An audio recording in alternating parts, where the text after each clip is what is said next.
इस मूवी की शुरुआत एक शक की शादीशुदा कपल जूली और डैनियल से होती है, जो जल्द ही माता पिता बनने वाले हैं। वो और उनकी बिल्ली लाओ एक पुराने से घर की रेनोवेशन करवाकर वहाँ शिफ्ट होते हैं। वहाँ एक वर्कर जूली को एक टूटा हुआ ब्रेसलेट उसका समझकर देता है, तो जूली रख भी लेती है और उस ब्रेसलेट को जोड़कर पहन लेती है और फिर एक बॉक्स को निकालती है। तभी उसे एक बच्चे की आवाज आती है। उस आवाज का पीछा करते हुए वो एक कमरे के बाहर चली जाती है, जिसकी अभी रेनोवेशन होने वाली रहती है। जूली आवाज में इतना खो चुकी थी कि उसे डैनियल आकर किस करता है, तो वो डर जाती है। डैनियल उसे बेबी के रूम में लेकर जाता है, जहाँ उसने हर किस्म की तैयारी करवा के रखी है। अगली रात वो दोनों एक पार्टी अटेंड करते हैं, जो उसी शहर के स्टूडेंट्स और टीचर्स के लिए होती है, क्योंकि डैनियल एक कॉलेज में प्रोफेसर है। वहाँ उसकी मुलाकात मिस विटियर से होती है, जिनसे बातचीत के दौरान जूली को पता चलता है कि मिसेस विटियर उस घर के पुराने मालिक मकान को जानती है। फिर वो जूलिया से पूछने लगती है कि क्या ये उसका पहला बच्चा है, जिस पर जूली जवाब देने ही लगती है कि वहाँ डैनियल आके कह देता है कि ये उनका पहला बच्चा है। ये सुनकर जूली को बहुत गुस्सा आता है और घर आकर डैनियल से लड़ती है, क्योंकि उनका पहले भी एक बच्चा हुआ था, जो इस दुनिया में आते ही मर गया था। जूली गुस्से में अपने कमरे में वापस जाने लगती है कि उसे ऊपर एक बच्चा खड़ा हुआ नजर आता है और वो एकदम से सीढ़ियों से गिरकर बेहोश हो जाती है। डैनियल फौरन आके उसे हॉस्पिटल ले जाता है, जहाँ जूली को बेहोशी में अपने पहले बच्चे की याद आती है कि किस तरह वो दुनिया में आते ही मर गया, और वो एकदम से उठ जाती है। डॉक्टर उसे बताता है कि उसका बच्चा बिल्कुल ठीक है, बस उसे अब बेबी के होने तक बेड रेस्ट करना है, क्योंकि उसके ज्यादा काम करने या स्ट्रेस लेने से बच्चा मर भी सकता है। जब डॉक्टर को उनके घर की रेनोवेशन का पता चलता है, तो डॉक्टर वो भी बंद करवाने का कहता है, ताकि जूली को कोई बेजा स्ट्रेस ना मिले। डैनियल ने जूली के लिए सारी तैयारियां कर रखी होती हैं, मसलन जैसे वो एक हथियार की मदद से सामान पकड़ सके, walkie talkies, iPad, laptop, TV वगैरह, ताकि उसे बेड से उठना ही ना पड़े। अब बेड रेस्ट का पहला दिन होता है, जहाँ जूली जब वो वॉशरूम जाती है, तो उसको एक बच्चे की आवाज आती है। वो डर कर अपने बेडरूम में आ जाती है, जहाँ उसकी कबर्ड का दरवाजा खुलता है और वो उसे देखने जाती है, मगर उसे वहाँ कुछ नहीं मिलता। शाम को डैनियल जब घर आता है, तो उसे मालूम पड़ता है कि जूली नीचे गई थी, क्योंकि वो उधर एक पार्सल देख लेता है और उसे लड़ता है, जिस पर जूली कहती है कि वो सारा दिन बेड पे लेटे लेटे थक गई है, जिस पर डैनियल उसे माफी मांगता है और वो दोनों पे सोने की तैयारी करते हैं। डैनियल गहरी नींद में होता है, मगर जूली अभी तक नहीं सोई होती। उसे दोबारा कबर्ड खुलती दिखाई देती है और वो जब उस कबर्ड के पास जाती है, तो उसे वहाँ कोई नजर आता है, जिस पर वो पूरी तरह डर कर डैनियल को उठाती है, जो उस कबर्ड को खोलकर देखता है, मगर उधर कोई नहीं होता। कुछ दिन ऐसे ही गुजर जाते हैं। अब 13वां दिन होता है, जहाँ जूली खिड़की के पास बैठे उस ब्रेसलेट को साफ कर रही होती है कि उसको बाहर एक बच्चा खेलता नजर आता है। वो उस बच्चे को हेलो करती है और इसे उसकी माँ का पूछती है, जिस पे वो बच्चा जूली की तरफ इशारा करता है और एकदम से खिड़की बंद हो जाती है और वो बच्चा वहाँ से गायब हो जाता है, जिसको देखकर जूली डर जाती है। उतनी देर में उससे आईपैड पर बेबी के रूम में हरकत का पता चलता है। जब कैमरे में देखती है, तो वो उनकी बिल्ली लाओ होती है, मगर जब वो गौर से देखती है, तो उसे शीशे में एक साया नजर आता है, जो जूली को लगता है कि चोर का है, और वो पुलिस को फोन कर देती है, जो उसे अपने कमरे को लॉक करने का कहते हैं जब तक वो आ नहीं जाते। तभी एकदम उसे छत पर पाँव के निशान नजर आते हैं, जो पुलिस के आते ही एकदम से गायब हो जाते हैं। डैनियल भी घर आ जाता है और पुलिस डैनियल को अकेले में बताता है कि उसे घर में कोई नहीं मिला। डैनियल को लगता है कि जूली की कोई गलतफहमी थी, जिस पर उसे पूछने पर उन दोनों की दोबारा से लड़ाई हो जाती है और डैनियल एक बेबी सिटर को रखने का सोचता है।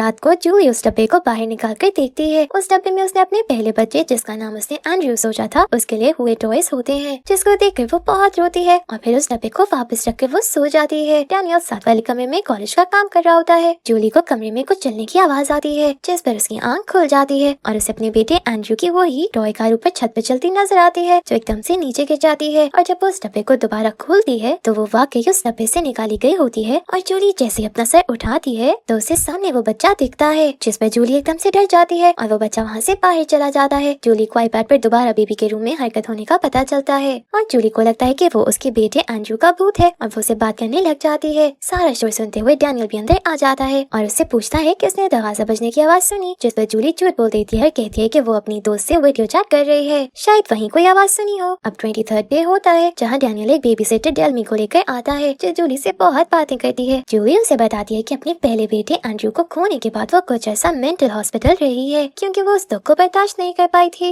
ये सुनकर डेल्मी उसे दिलासा देती है कि मैं भी माँ बनना चाहती थी, मगर वो बांझ है, इसलिए वो बेबी सिटर है, क्योंकि वो दूसरे के बच्चों में ही अपना बच्चा ढूंढ लेती है। 29th डे पर डेल्मी जब जूली को बाथटब में बिठाकर बाहर जाती है, तो जूली को वही बच्चा दोबारा दिखता है और उसके पेट में एकदम से दर्द शुरू हो जाती है। डैनियल फौरन से डॉक्टर को बुलाता है, जो जूली को चेक करके कहता है कि उसे बस ड्यू डेट से पहले की दर्द आ रही है, जो बिल्कुल नॉर्मल है, और उसे कुछ दवाइयाँ देता है। डैनियल अकेले में डॉक्टर को जूली की सारी हालत का बताता है कि कैसे उसे एक बच्चे का भूत नजर आता है, जिस पर डॉक्टर कहता है कि अगर जूली को दवाइयों से भी आराम नहीं मिलेगा, तो वो उन्हें उसे मेंटल हॉस्पिटल दाखिल करवाना पड़ेगा। और जूली ये सब कुछ अपने आईपैड से सुन और देख लेती है और उसे ये सब सुनकर बहुत गुस्सा आता है, क्योंकि उसे लगता है कि वो लोग जूली को पागल समझ रहे हैं, हालांकि हकीकत में ऐसा नहीं है। डेल्मी फिर जूली को उसकी दवाइयाँ देती है और डेल्मी के साथ चंद दिन जूली के बहुत अच्छे गुजर जाते हैं और उस दिनों में कोई भूत नजर नहीं आता। 38th डे पर जूली को बेड के नीचे से बहुत बाहर आता दिखाई देता है जो उन्होंने लाओ के लिए खरीदा होता है और उसे लगता है कि बेड के नीचे लाओ है और वो लाओ के साथ खेलना शुरू कर देती है और इस बॉल को बेड के नीचे फेंकती है जो दोबारा बाहर आ जाता है। मगर उतनी देर में उसे लाओ कमरे में आती दिखती है जिसे देखकर जूली डर जाती है और वो शीशे के जरिए नीचे देखती है जहाँ उसे उसी बच्चे की झलक दिखती है और वो डर कर पीछे हो जाती है। जूली को फिर पैरों की आवाज आती है और वो देखती है कि उसकी बिल्ली लाओ को भी उस बच्चे का भूत नजर आता है। वो सारी रात आईपैड के जरिए बेबी के रूम को देखती है जहाँ उसे बेबी टॉय हॉर्स खुद ब खुद चलता दिखाई देता है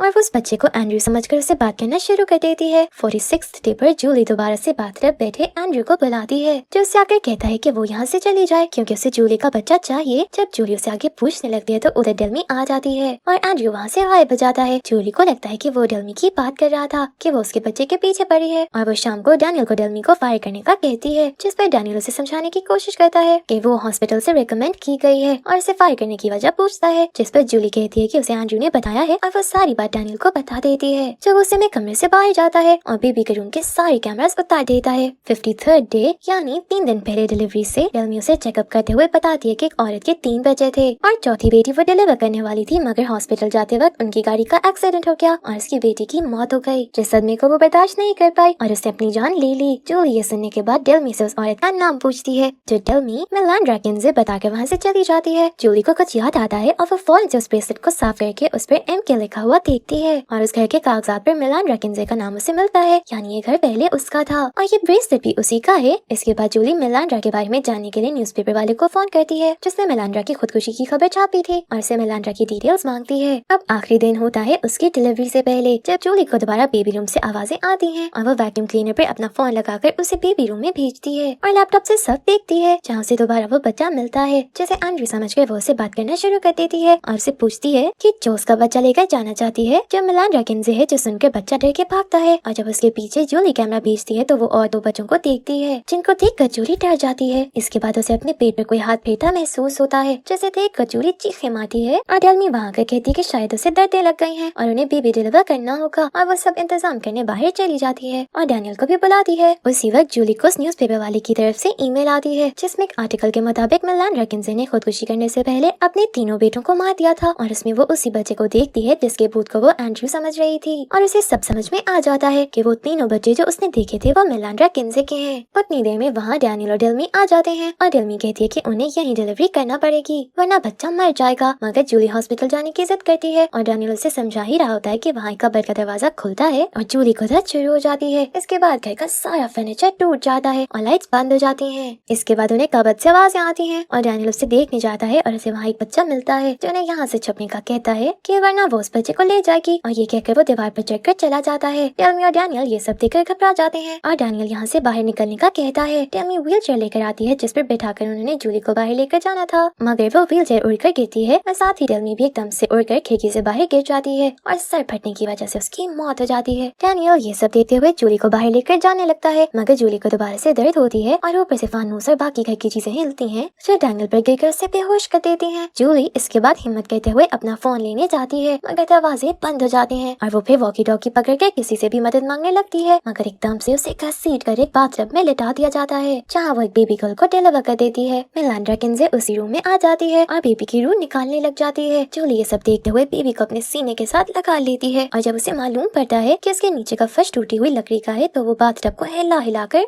फर्श तोड़कर वो बाथटब समेत नीचे गिर जाती है जिससे जूली को बहुत चोट लगती है मगर बेबी ठीक होती है। वहाँ डैनियल आ जाता है जिस पर जूली उसे बेबी को बाहर ले जाने का कहती है और जब डैनियल उसे बाहर ले जाने लगता है तो वहाँ मेलांड्रा आकर उसे रोकती है मगर जूली वहाँ आकर मेलांड्रा से लड़ती है और कहती है कि वो उसका बच्चा है इसलिए वो वहाँ से चली जाए और मेलांड्रा के भूत को इस घर से बाहर फेंक देती है। इसके बाद वो डैनियल को बुलाती है मगर वो उसकी आवाज नहीं सुनता और बाहर जाकर मदद के लिए पुकारता है जिस पर जूली उसे बाथटब में अपनी लाश देखती है और उसे एहसास होता है कि वो मर गई है। उसी बच्चे का भूत वहाँ आकर जूली को उसके बच्चे एंड्रयू के पास ले जाता है जिसे जूली उठा लेती है और उसे लगता है कि वो अब मुकम्मल हो गई है मगर जूली के वॉकी टॉकी से मदद बुलाने पर पुलिस और डॉक्टर्स आ जाते हैं जो जूली को दोबारा CPR देकर उसकी जान बचाने की कोशिश कर रहे होते हैं और जूली को एहसास होता है कि वो वापस से ठीक होने लगी है। इसके लिए वो एंड्रयू को डेल्मी को दे देती है और वह एंड्रयू के लिए सीढ़ियाँ चढ़ती हुई रोशनी की तरफ चली जाती है जिसे देखकर जूली बहुत रोती है मगर फिर एकदम से उसे अपनी इंसानी जिस्म में होश आ जाती है। अब कुछ साल गुजर जाते हैं और जूली डैनियल अपने बेबी बेबी गर्ल और लाओ के साथ खुशी से जिंदगी गुजार रहे होते हैं और तमाम भूत उस घर से चले जाते हैं और एक हैप्पी एंडिंग पर मूवी खत्म हो जाती है। Thank you for watching.